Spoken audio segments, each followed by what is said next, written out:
For Harry and Meghan, it's more a case of never reign and never abstain.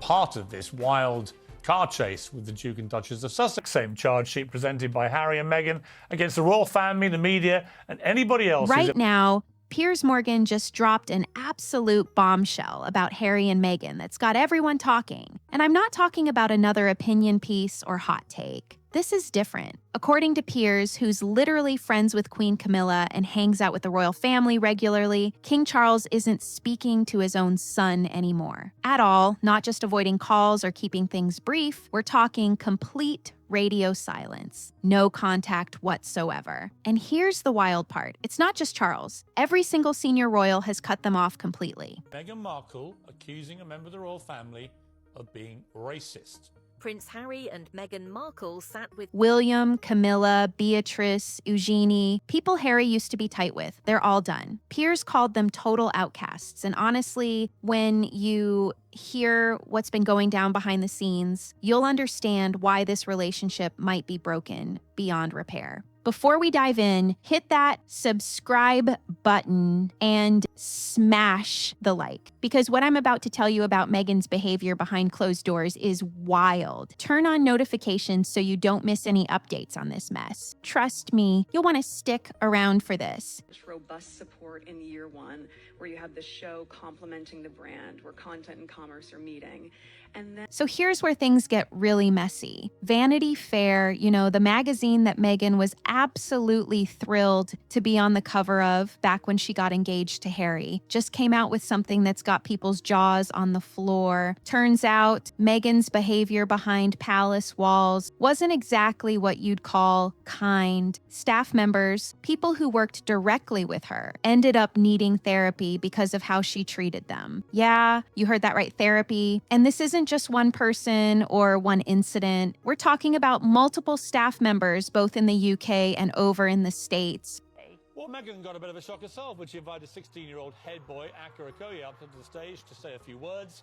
He grabbed it. Who've had similar experiences working with her. Now, here's the thing that makes this whole situation even more ridiculous. Harry and Meghan have built their entire brand around compassion and mental health awareness, right? They're constantly talking about kindness, about how online trolling affects people's mental health, about being there for others who are struggling. Their website literally says they're all about compassion. But then you've got these stories coming out showing that behind closed doors, the person preaching all this stuff was making people's lives. We saw tremendous impact. This community power is crucial to protect our children's mental health online. So difficult that they needed professional help to deal with it. The disconnect is pretty hard to ignore.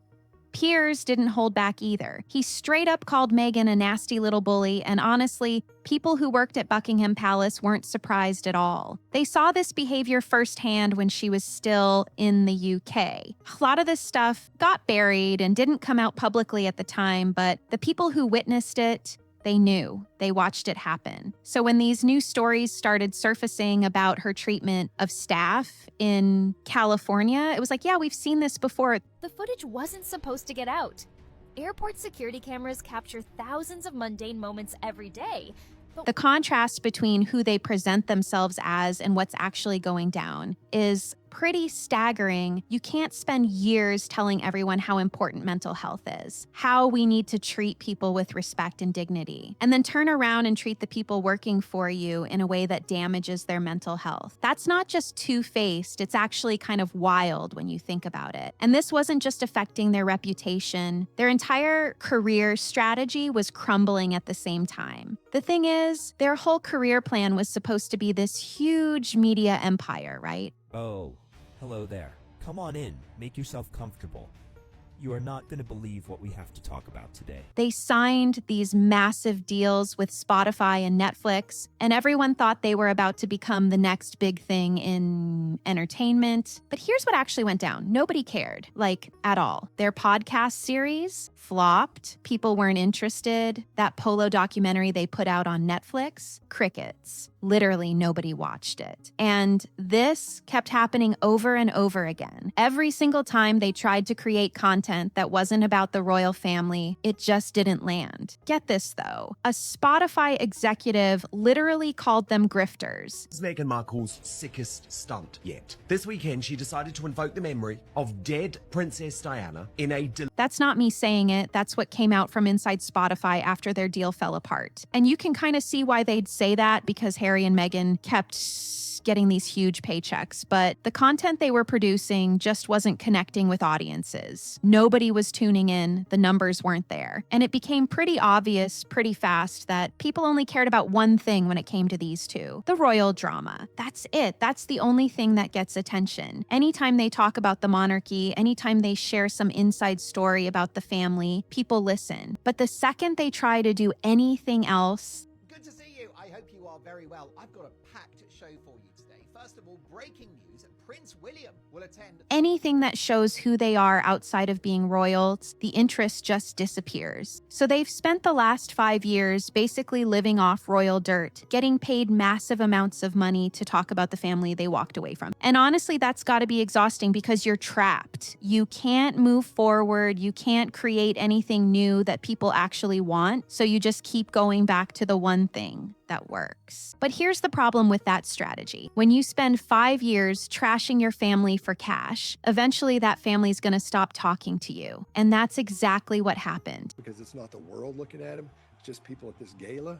That sounds horrible, but I really think that's what's happening. I think he thinks he's above this. The royals realized that Harry and Meghan's entire income depended on throwing them under the bus. So they cut the cord. No more access, no more inside information, no more family connection to exploit. And without that, what do they have left? Not much, apparently, because everything they've tried to build on their own has crashed and burned. William and the others saw exactly what was happening, and they made a choice. So now let's talk about what this actually meant for Harry on a personal level, because this isn't just about losing business opportunities or public image. She wanted headlines, and the headlines were just getting started.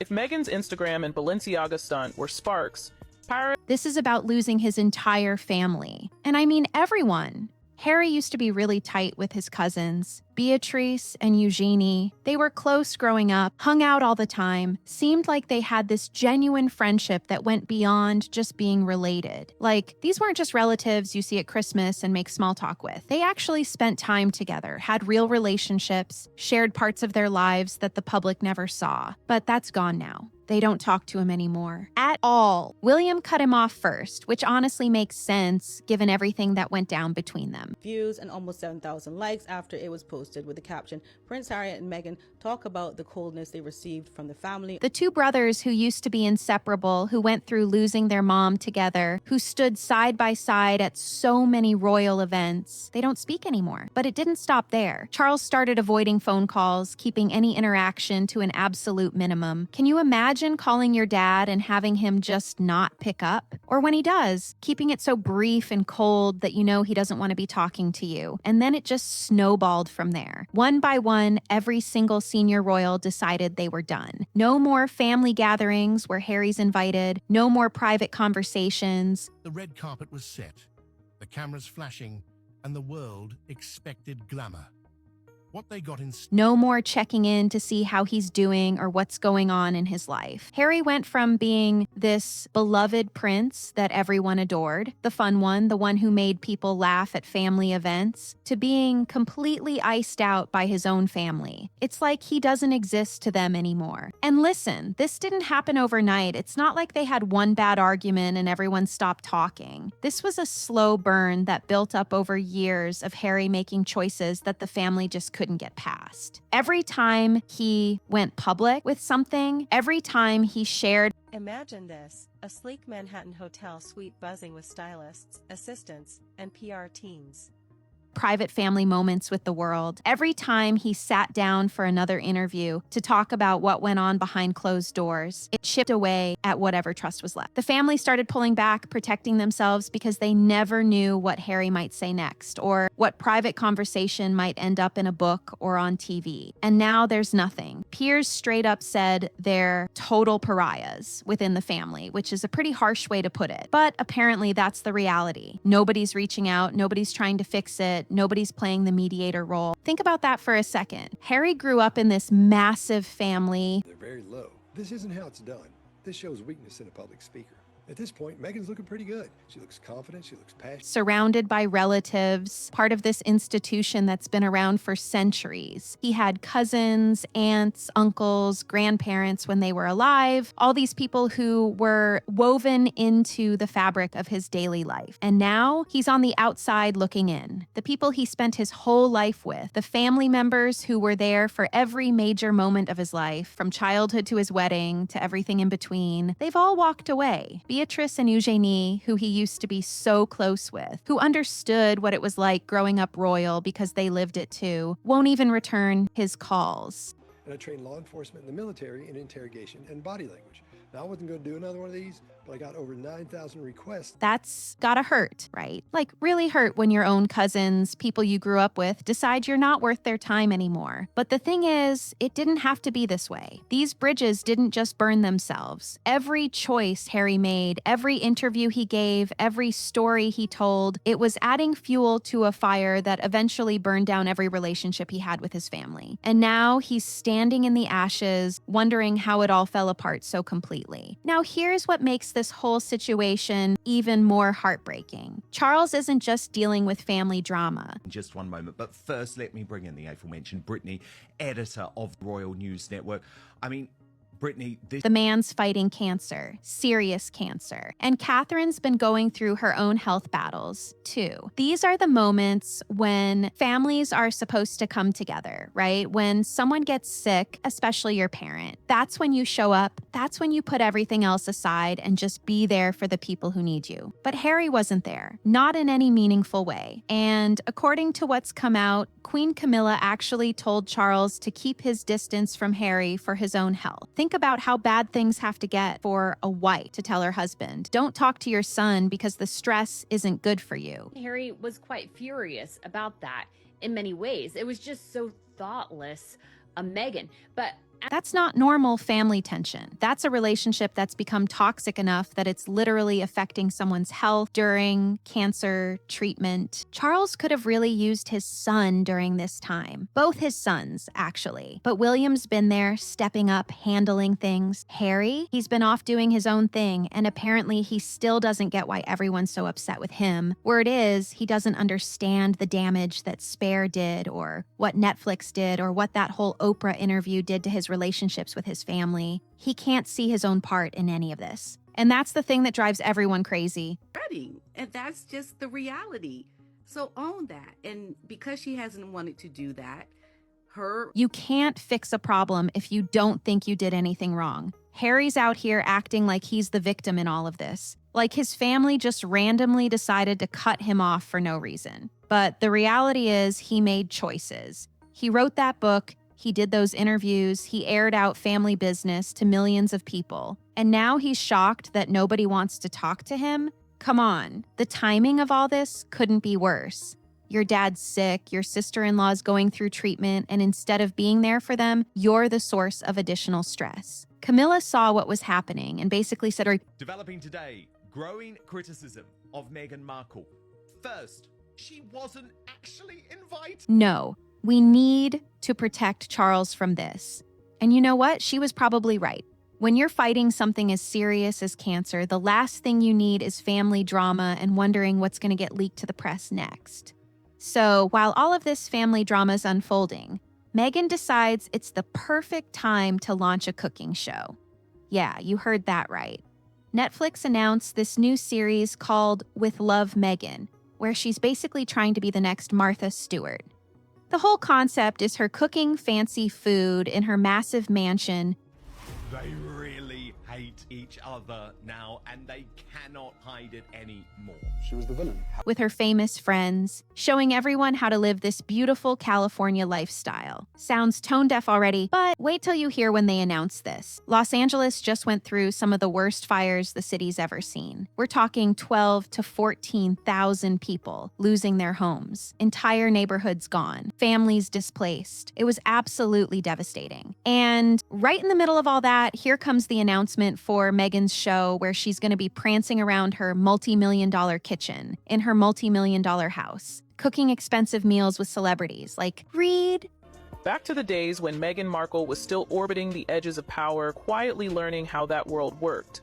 Because before The room. Can you imagine a worse time to show off your fancy mansion and your fancy lifestyle? People are literally losing everything they own, and you're out here trying to sell this image of luxury and perfection. The backlash was immediate. Everyone was like, are you serious right now? And to Netflix's credit, they pushed the premiere date from January to March, probably hoping people would forget how bad the timing was. But the damage was done. Here's the bigger problem, though. This show was probably going to flop anyway. Fires or no fires.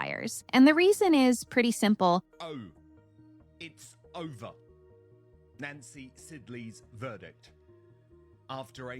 Meghan's always come across as super calculated, like she's constantly performing instead of just being herself. In today's world, people can smell fake from a mile away. Authenticity is what sells, and she just doesn't have it. She's trying to show people that life doesn't have to be about perfection, but she's doing it from this absolutely perfect mansion with perfect lighting and perfect everything. Nobody's buying it. The whole thing screams pretentious. Like, who's the target audience here? Regular people who want to learn to cook? They're not going to relate to someone making gourmet meals in a kitchen.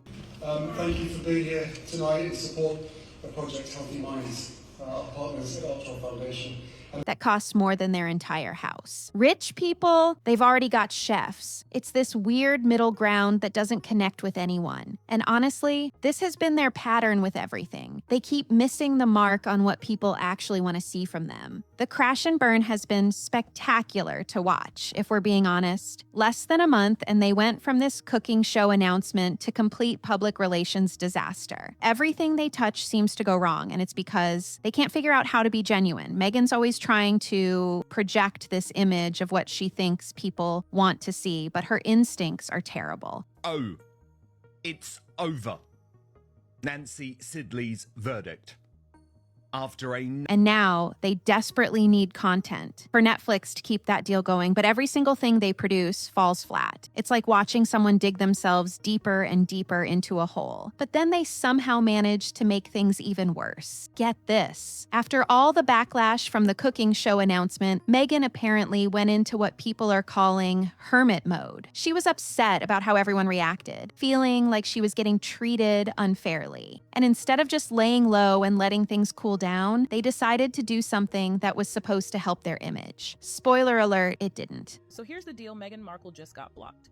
Not unfollowed, not iced out gently, we're talking full-on fashion industry exile. They drove 2 hours into an active fire zone to volunteer at World Central Kitchen. Now, on paper, that sounds nice, right? Going to help feed people who've been affected by the disaster. Except there's a massive problem with this whole thing. These fires were still happening. First responders were actively trying to save lives and properties. Emergency workers were stretched thin, running around trying to handle a crisis. And into all of this chaos, Harry and Meghan show up for what basically turned into a photo opportunity. The mayor of the city had to pull officials away from their actual jobs. For former friends, nothing happens by accident.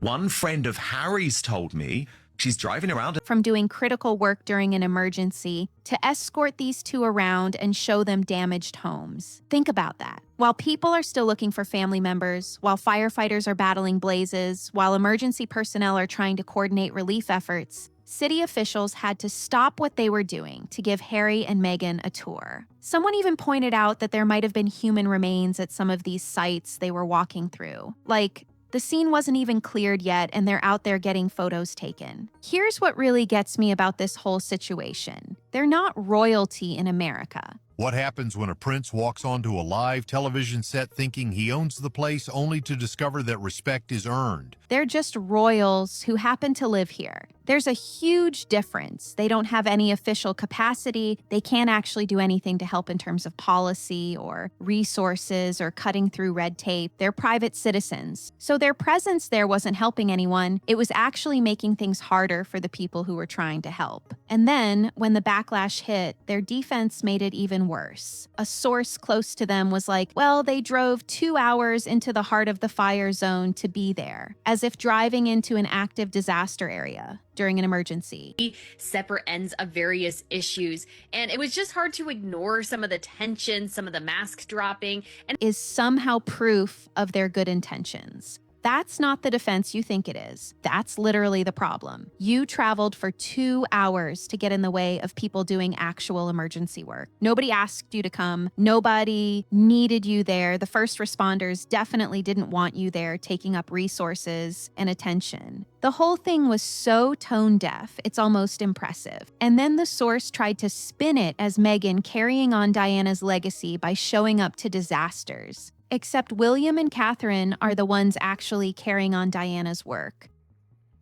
Prince Harry and Meghan Markle stepped out to do some award-getting, I guess you'd say. I've never seen... Quietly, without turning it into a media spectacle. They show up to things, they do the work, they don't make it about themselves. That's the difference. Harry and Meghan show up with cameras rolling, making sure everyone knows they're there, and then wonder why people see right through it. So let's talk about Charles for a second, because his approach to all this tells you everything you need to know about where things stand. When he got his cancer diagnosis, Harry flew back to London. You'd think that'd be this emotional father-son reunion, right? Nope. They met for 30 minutes, half an hour, that's it. Have you talked to Meghan since? I have not. Do you think you should interview her? I feel like that would I'd be... love to interview her. It would be really And Harry. fascinating. Yeah. No photos came out, no official statement from the palace acknowledging it even happened. Just a quick meeting and Harry was gone. That's not a father reconnecting with his son during a health crisis. That's a father doing the bare minimum out of obligation. And it didn't stop there. The royal family's social media accounts. They usually post birthday messages for family members. It's tradition. Well, Harry's birthday came and went this year with complete silence from the official accounts. No post, no acknowledgement, nothing. Since that moment, they've systematically and relentlessly exploited their existing royal status to make as much money as possible. That might seem like a small thing, but in the world of royals, where everything's calculated and traditional, it's a pretty clear message. You're not part of this family anymore in any public way. Here's the thing, though. This isn't just Charles being petty or holding a grudge. There's actual strategy behind it. The monarchy's survival depends on public perception, and every time Harry and Meghan do another interview or drop another bombshell, it threatens that. Charles isn't just thinking about his relationship with his son. He's thinking about the institution, about the crown, about keeping the whole thing stable and functioning. A fairy tale wedding that captivated the globe.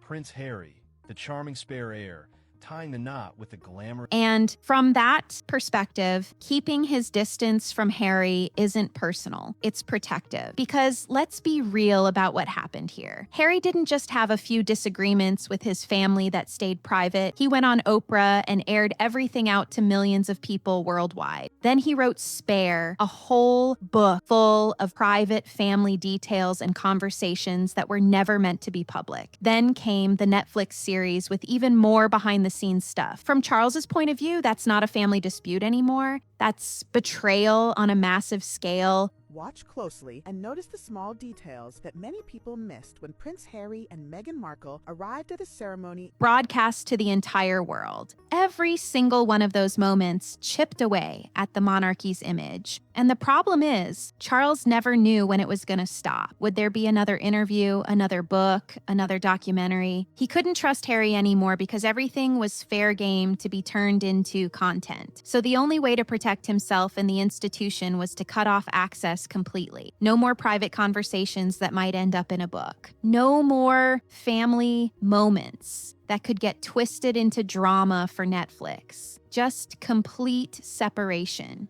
No wonder Prince Harry refuses to make eye contact with Meghan Markle in public. No one has realized that her three behaviors have completely And that's where we're at now. Charles has made it crystal clear that the survival of the crown comes before fixing his relationship with Harry. Some wounds might be too deep to heal, especially when they've been exposed and picked at in public over and over again. It's not just about forgiveness anymore. It's about trust. And that's been completely destroyed. Harry burned through whatever goodwill he had left.